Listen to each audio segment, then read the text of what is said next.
और बुलेटिन की शुरुआत करेंगे विंडफॉल टैक्स से, क्योंकि तेजी की ऊंची कीमतों और घरेलू बाजारों में पेट्रोल डीजल की सप्लाई की किल्लतों के बीच सरकार ने आखिरकार रिफाइनिंग कंपनियों पर विंडफॉल गेन्स टैक्स लगा दिया है। साथ ही देश में पेट्रोल डीजल की सप्लाई बरकरार रखने के लिए भी कदम उठाए गए हैं। These are extraordinary times. These are times when the oil prices internationally are unbridled. They are just going on and on upwards. And for any country like India, for instance, which depends largely and very much largely on imports, we also need to pay that kind of money to get the imports. At a time when we don't have enough supplies within India for also the exploration or for the refining which is happening in India. I'm glad also to say here that India is now becoming a refining hub. It is not to discourage exports. It's not to discourage India as a refining hub. It's certainly not against profit earning, but extraordinary times do require some such steps. और इस खबर पर ज्यादा detail के लिए हमारे साथ है लक्ष्मण रॉय, जिनसे हम बातचीत करेंगे, और साथ ही नीरज वाजपेयी, उनसे भी हम बातचीत करेंगे। लेकिन सबसे पहले चलते हैं लक्ष्मण जी के पास। लक्ष्मण जी, इस खबर को किस तरीके से समझे और कैसे देखे इसे? देखिए, सबसे पहली बात तो है कि इस खबर पर किसी भी तरह का कोई कंफ्यूजन ना रखें। सरकार ने 4 कदम उठाए हैं। 3 कदम पेट्रोल सेक्टर के लिए, 1 कदम गोल्ड के लिए। 3 कदम में सबसे पहला कदम यह है कि आप जो भी कच्चे तेल का घरेलू उत्पादन करेंगे घरेलू ऑयल फील्ड से, तो वहां पर आपको टैक्स देना पड़ेगा 23,250 रुपए प्रति टन। ये जो टैक्स देना पड़ेगा, इसमें 2 शर्तें हैं। पहली शर्त यह है कि अगर आप 20 लाख बैरल से कम का उत्पादन करते हैं सालाना, तो आपको उस पर कोई टैक्स नहीं देना पड़ेगा। उससे ज्यादा करते हैं तभी आपको देना पड़ेगा। दूसरी शर्त यह है कि ऐसा नहीं कि जितना आप उत्पादन करेंगे उस सब पे टैक्स लगेगा। पिछले साल के उत्पादन के आंकड़ों को आधार बनाकर आपसे टैक्स लगाया जाएगा। यानी पिछले साल जितना उत्पादन किया था, इस साल जितना उत्पादन करेंगे उसमें अगर अंतर होता है, इस साल आप ज्यादा उत्पादन करते हैं, तो उस बढ़े हुए मात्रा पर आपको टैक्स नहीं देना पड़ेगा। सिर्फ पिछले साल के उत्पादन वाले मात्रा पर ही आपको इस साल टैक्स देना पड़ेगा। रेट्रोस्पेक्टिव टैक्स इसको ना समझे। तीसरी चीज कि सरकार ने एक्सपोर्ट ड्यूटी लगाई है। पेट्रोल पर 6 रुपए प्रति लीटर, एटीएफ पे 6 रुपए और डीजल पे 13 रुपए। तो 3 कदम उठाए हैं। इसमें से एक मामला ये उठता तकनीकी पेच कि कई सारी कंपनियों के पास एक्सपोर्ट ओरिएंटेड यूनिट है, स्पेशल इकोनॉमिक जोन है, जहां से वो एक्सपोर्ट करती हैं पेट्रोल डीजल एटीएफ को। तो यहां पे बता दूं कि पहली शर्त जो एक्सपोर्ट ड्यूटी लगाई गई है 6 रुपए पेट्रोल पे और 13 रुपए डीजल पे, ये एक्सपोर्ट ड्यूटी सभी पे लागू होगी, चाहे आप एक्सपोर्ट ओरिएंटेड यूनिट से करते हो या फिर स्पेशल इकोनॉमिक जोन से करते हो। लेकिन सरकार ने एक शर्त और रखी है। वो शर्त ये रखी है कि आप जितना एक्सपोर्ट करेंगे पेट्रोल, उसका 50% आपको घरेलू बाजार में बेचना होगा। जितना एक्सपोर्ट करेंगे डीजल, उसका 30% आपको घरेलू बाजार में बेचना होगा। ये जो 30% 50% का टारगेट है या कोटा कह सकते हैं, ये शर्त जो है special economic zone export oriented unit पर नहीं लगेगा। तो ये सारी बात आपको हो गई पेट्रोल डीजल और एटीएफ को लेकर के। एक चौथा कदम संक्षिप्त बता दूं, गोल्ड पर सरकार ने इंपोर्ट ड्यूटी बढ़ाई है।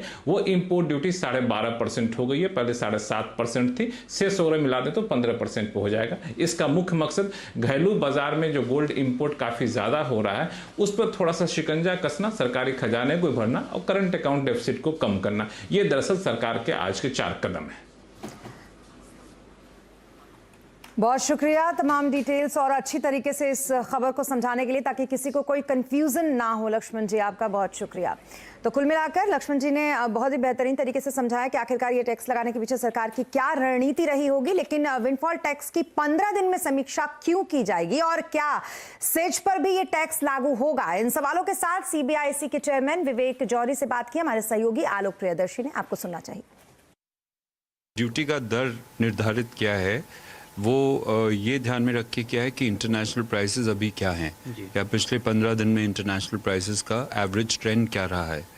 और आपको मालूम ही है कि पेट्रोलियम पदार्थों के दामों में रेगुलरली बदलाव आता है, तो उसको ध्यान में रखते हुए हर 15 दिन में हम इसकी समीक्षा करेंगे और जो दर हैं अगर उनको बदलना होगा तो हम करेंगे। सर, जो SEZ यूनिट्स पर भी ये ड्यूटी एप्लीकेबल होंगी, तो उन पर किस तरह से ये ड्यूटी लगाई जाएगी? उनको बाद में रिम्बर्समेंट भी मिलता है, मतलब उनको वापसी? नहीं, इसमें ये जो ड्यूटीज़ आज से लागू हुई हैं ये SEZ यूनिट्स पर भी लगेंगी। उसका कारण ये है कि SEZ एक्ट में जो ड्यूटीज़ नहीं लगनी है उनका एक शेड्यूल है, और उस शेड्यूल में जो ड्यूटीज़ आज लगाई गई हैं वो शामिल नहीं है।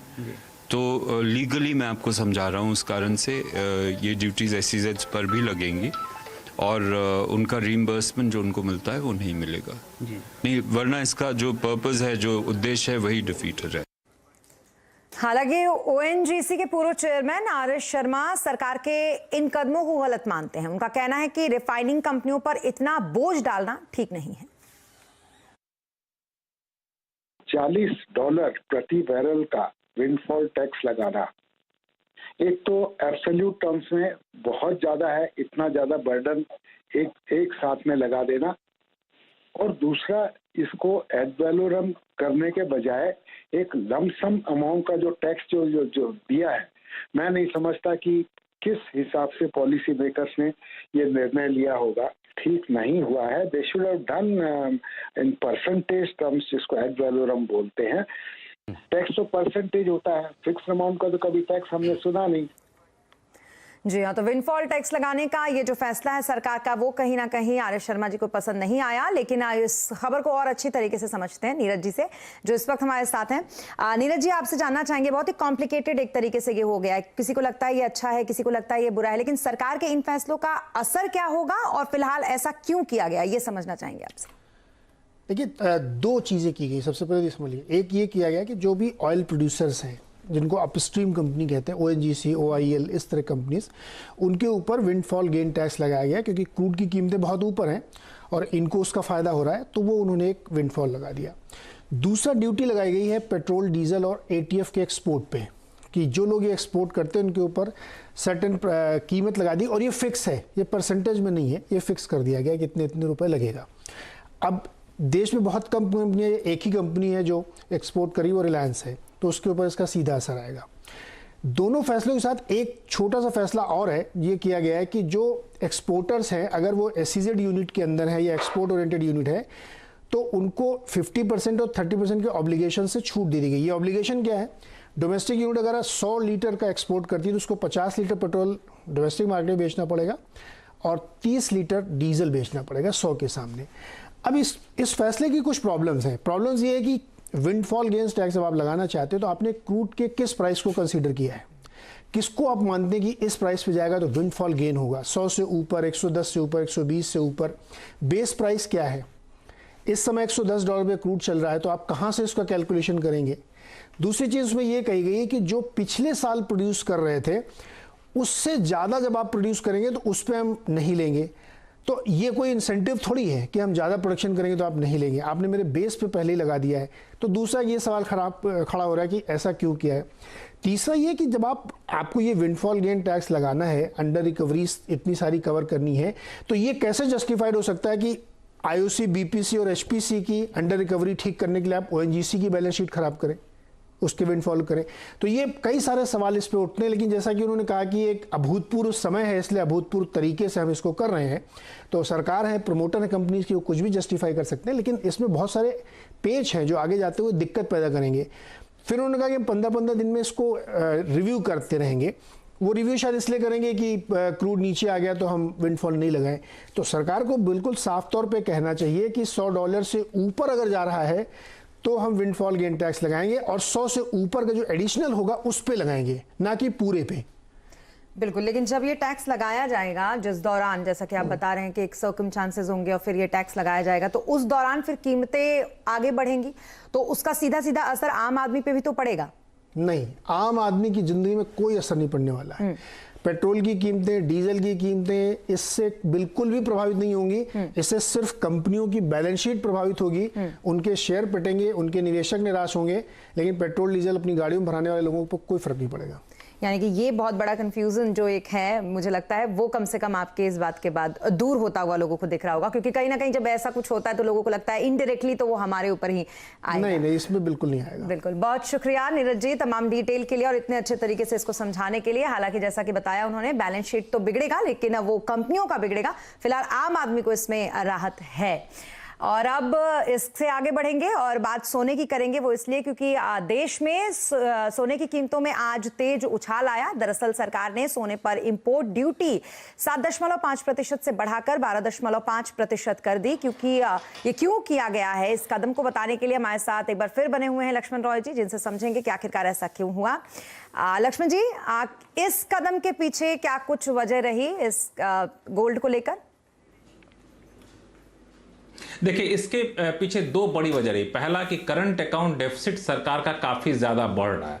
ये बढ़ रहा है, इसका अंदाजा आप इसी बात से लगा सकते हैं कि इंडिया का जो करंट अकाउंट बैलेंस है वो जीडीपी का 1.2% हो गया है डेफिसिट में, जबकि पहले ये सरप्लस होता था 0.9%। ऐसे ही ट्रेड डेफिसिट बढ़ रहा है और इसमें गोल्ड का योगदान काफी ज्यादा है। गोल्ड के योगदान का आप अंदाजा लगाइए कि सिर्फ गोल्ड जो है इंपोर्ट हुआ है मई महीने में 107 टन 107 टन गोल्ड का इंपोर्ट हुआ है। गोल्ड का इंपोर्ट काफी ज्यादा बढ़ता जा रहा है। तो इन दोनों चीजों पर रोक लगाने के लिए सरकार ने गोल्ड पर इंपोर्ट ड्यूटी बढ़ाई है। और ड्यूटी जो बढ़ाई है वो पहले 7% थी, उस 7.5% थी 7.5%, अब उसको बढ़ा करके 12.5% कर दी। अगर पूरा आप सेस वगैरह मिला दें तो ये करीब 15% की ड्यूटी हो जाती है। इससे दोनों फायदा होगा, एक तो गोल्ड का इंपोर्ट थोड़ा बहुत रुकेगा, सरकार का करंट अकाउंट डेफिसिट और ट्रेड डेफिसिट के चिंताएं थोड़ी दूर होती दिखेंगी। फिर भी अगर एक्सपोर्ट होता है तो सरकार की झोली भरेगी। तो दोनों मायनों में सरकार के लिए फायदा ही है।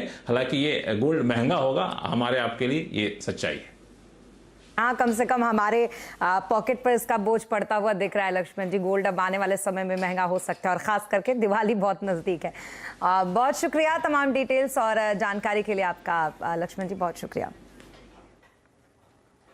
और अब बात मार्केट की करेंगे। दरअसल जुलाई सीरीज के पहले दिन बाजार में बिकवाली रही। सेंसेक्स निफ्टी लगातार तीसरे दिन गिरावट पर बंद हुए। सेंसेक्स 111 पॉइंट गिरकर 52,908 पर और निफ्टी 28 पॉइंट गिरकर 15,752 पर बंद हुआ।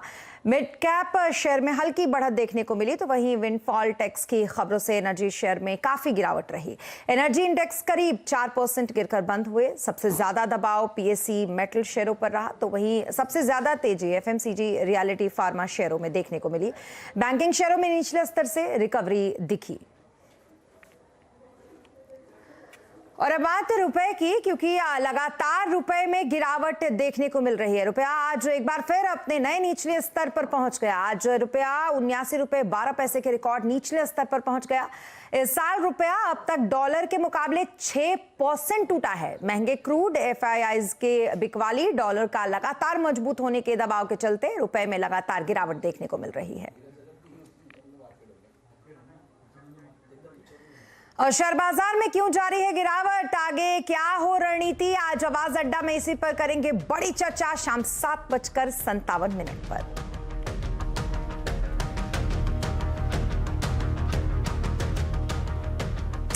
और अब टेलीकॉम जगत की हलचल।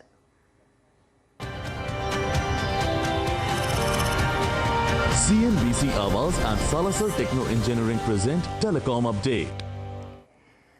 टेक कंपनियों को 5G स्पेक्ट्रम देने के सरकार के फैसले पर टेलीकॉम कंपनियों ने ऐतराज जताया है। टेलीकॉम कंपनियों का कहना है कि इससे कंपनियों की टेलीकॉम सेक्टर में बैकडोर एंट्री होगी और लेवल पेयरिंग फील्ड पर इसका असर होगा।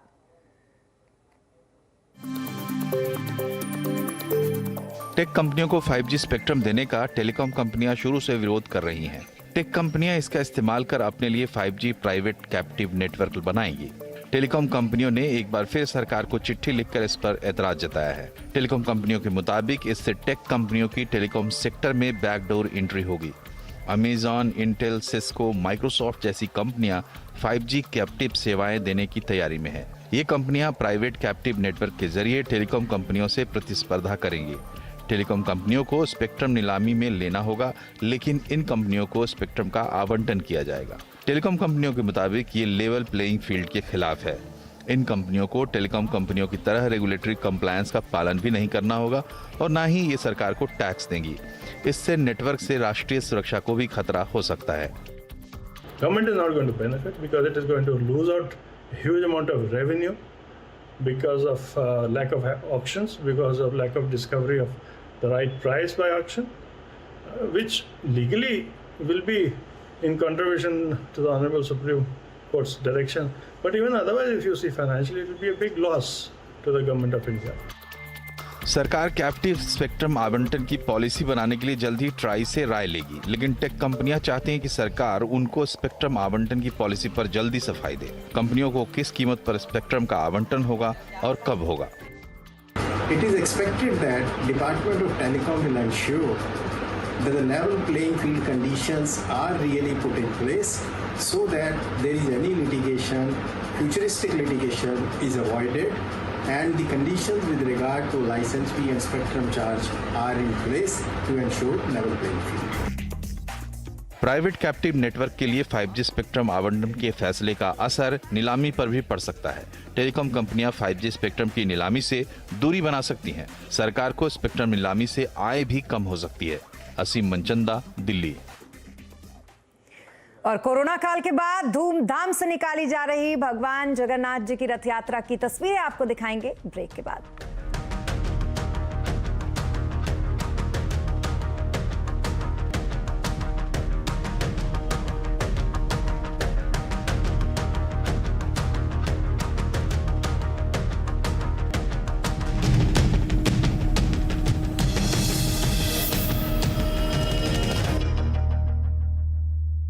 Kesar India Limited launches its IPO on BSE SME platform with issue price of rupees 170 per equity share. IPO opens on 30th June and closes on 4th July. IPO lead managed by FedEx Securities and Hem Securities.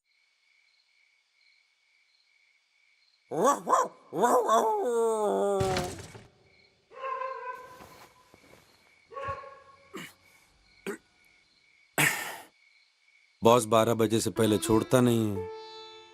मकान मालिक 12 बजे के बाद दरवाजा खोलता नहीं है।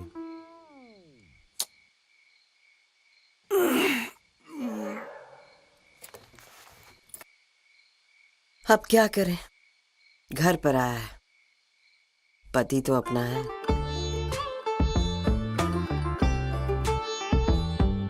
Signature global समझता है आपका दर्द, इसीलिए हम कहते हैं अपना घर तो अपना ही होता है। Signature global. अब बस 4 क्लिक्स में पाइए pre approved personal loan, instant credit facility YONO के साथ, वो भी बिना किसी ब्रांच विजिट के। आज ही SMS करें एलिजिबिलिटी चेक करने के लिए। एक आवाज जो कभी दबती नहीं। ये वो चैनल नहीं है जहाँ पे शोर मचा के आप डिबेट करें। एक आवाज जो सामने लाती है असली मुद्दे। पिछले 2-3 महीनों में वो क्या प्रोवोकेशन है कि अचानक से इतनी ज्यादा टारगेट किलिंग होने लगी। एक आवाज जो सिर्फ देश को रखे आगे। क्या राजनीतिक इस्तेमाल हो रहा है एजेंसियों का, या मामले में गंभीरता है और उसकी जांच होने देना चाहिए। बहस के शोर से अलग देश की सबसे असरदार बहस देखिए आवाज अड्डा। Presenting Vito LED lights. Vito since 1967. Exams हो या इन्वेस्टमेंट्स, अच्छे रिजल्ट्स आते हैं जब इनकी समझ हो पूरी। इसलिए दुनिया के fastest growing asset class crypto में निवेश के पहले भी उसकी पूरी जानकारी होना है बेहद जरूरी, जो आपको मिलेगी एक्सपर्ट्स से इस खास सीरीज में। ज़ेप एंड CNBC आवाज प्रेजेंट क्रिप्टो की समझ। Presented by ZPay. ये किचन कुछ खास है, कुकिंग का यहाँ अलग अंदाज है। देसी क्या चाइनीज में भी यहाँ तड़का पड़ता है। दिल कभी रेड कभी ग्रीन चिली पे मरता है। आप भी टॉप सॉसेस की कुलिनरी रेंज घर लाएं और हर दिन कुछ नया बनाइए। टॉप्स, इंडिया का top taste. Be Right Real Estate Limited is coming up with an IPO on SME platform of BSE with an issue price of rupees 153. Issue opens on 30th June and closes on July 5th.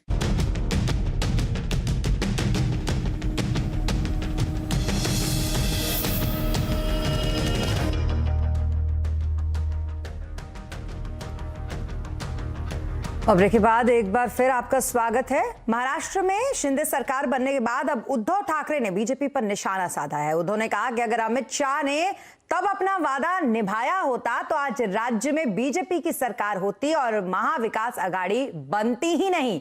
उन्होंने आरे में metro car shed बनाए जाने के फैसले का भी विरोध किया। इसके अलावा एकनाथ शिंदे पर उद्धव तल्ख नजर आए। उन्होंने कहा कि एकनाथ अब शिवसैनिक नहीं रहे, उन्होंने उनके पीठ में छुरा घोंपा है। इधर महाराष्ट्र विधानसभा के विशेष सत्र की तारीखें बदल दी गई हैं। अब 3 जुलाई को स्पीकर का चुनाव होगा और 4 जुलाई को फ्लोर टेस्ट होगा।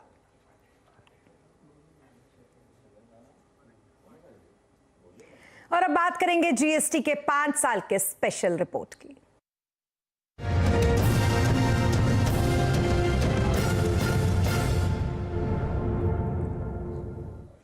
पिछले 5 साल में जीएसटी ने कारोबारियों को टैक्स के मकड़ जाल से बाहर तो निकाला है, लेकिन रिफंड में देरी और रिटर्न की मौजूदा प्रक्रिया से नई मुश्किलें पैदा हो गई, जिन्हें दूर करना इस वक्त की सबसे बड़ी चुनौती है।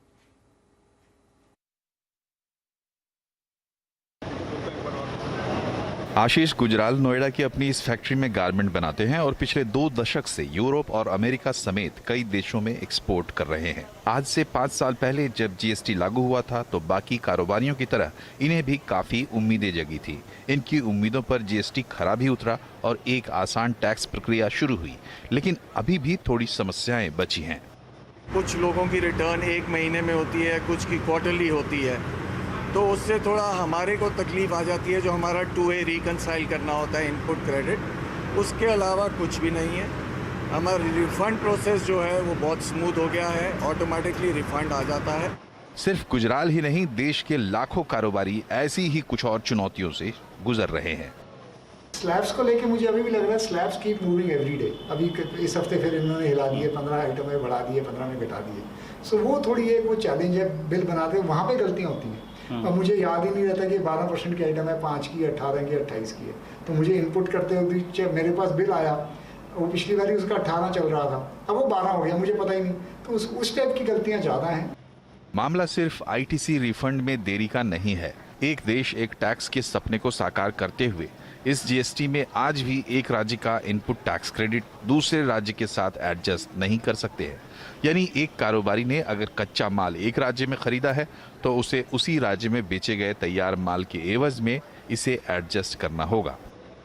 जीएसटी की शुरुआत में हमारी समझ ये थी कि ये 1 नेशन 1 टैक्स का प्रिंसिपल पे चलेगा, पर क्योंकि हर स्टेट की अलग एसजीएसटी की लॉ सेपरेट है, उसकी वजह से एक स्टेट का जो टैक्स है वो दूसरे स्टेट में एडजस्ट नहीं हो पाता है। अब उसकी वजह से एक टाइम पे, वो शायद ये साल हो, अगले साल हो या 5 साल में हो, एक ऑब्जेक्टिव तो ये रखना पड़ेगा कि एक स्टेट की जो टैक्स है वो दूसरे स्टेट के साथ में हम एडजस्ट करें। अगर एक से ज्यादा राज्यों में कारोबार करते हैं तो चुनौती और बड़ी है, खासतौर से बैंक जैसे सर्विस प्रोवाइडर के लिए। पहले जहां पूरे साल में 2 रिटर्न फाइल करना होता था, अब 24 रिटर्न फाइल करने होते हैं। अब सिर्फ टैक्स पेयर्स ही नहीं बल्कि सरकार को भी एहसास है कि अगले चरण में इन चुनौतियों से निपटना होगा। लक्ष्मण रॉय के साथ रोहन सिंह, दिल्ली। और अब बात रथ यात्रा की करेंगे। उड़ीसा के पुरी में धूमधाम से भगवान जगन्नाथ की रथ यात्रा निकाली गई। भगवान जगन्नाथ अपने भाई बलभद्र और बहन सुभद्रा के साथ रथ पर सवार होकर मौसी बाड़ी के लिए निकले। 2 साल के बाद लोगों को भगवान जगन्नाथ की यात्रा में शामिल होने का मौका मिला, लिहाजा बड़ी संख्या में लोग इस यात्रा में शामिल हुए। वहीं गुजरात के अहमदाबाद में भी आज से जगन्नाथ जी की 145वीं रथ यात्रा शुरू हो गई। यहाँ पर मुख्यमंत्री भूपेंद्र पटेल ने रथ को खींचकर रथ यात्रा की शुरुआत की। और इसी के साथ इस बुलेटिन में फिलहाल इतना ही। आप बने रहे सीएनबीसी आवाज के साथ। नमस्कार।